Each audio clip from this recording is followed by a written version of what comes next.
Hi, 100 years of photography at Newport. Fantastic.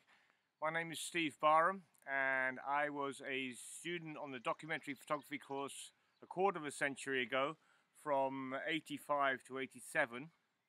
And I remember being very relieved and grateful after the interview process when I got accepted to think that they had spotted some potential in me and that I was worth taking on as a student. I arrived in Newport as a mature 30-year-old, a member of the so-called alternative community living out in the wilds of Southwest Ireland. And the experience really opened my eyes to many other ways of seeing the world, many other ways of being in the world. It wasn't all black and white, even though, of course, that's what we were using as a medium.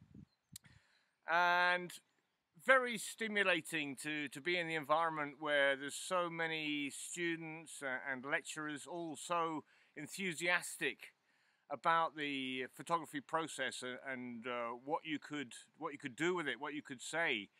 My prime objective really was, as an idealistic environmentalist, I suppose, was to find a way of documenting my view of what we were doing to the world, and I received great support during that process. The names of the people that taught us were up there. You know, they were idols, and it was so good to be in the labs, in the dark rooms, during critiques, to be surrounded by people that had opinions that we could back backwards and forwards. It wasn't just about the photography, it was about our ideas, our ideals, and that was one of the main aspects of why I found it so exciting to be there.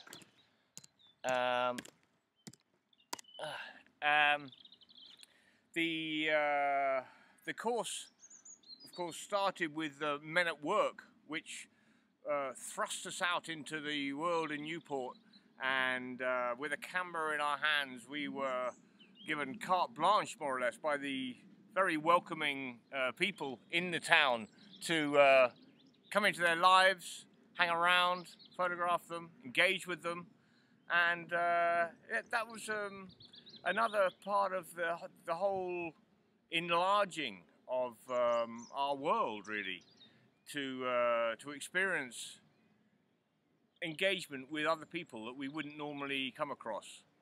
And after I graduated, I continued to photography for magazines and for picture libraries, environmental picture libraries, and I carried on for the best part of 10 years doing editorial work, doing some exhibition work, and then I was called back to the wilds of Western Ireland and needed to engage in other more fundamental, basic life experiences, such as raising houses, raising children, raising stock, and raising food.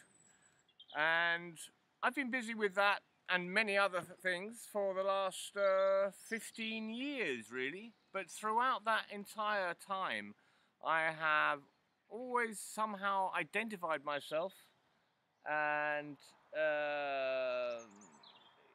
thought of myself as a photographer.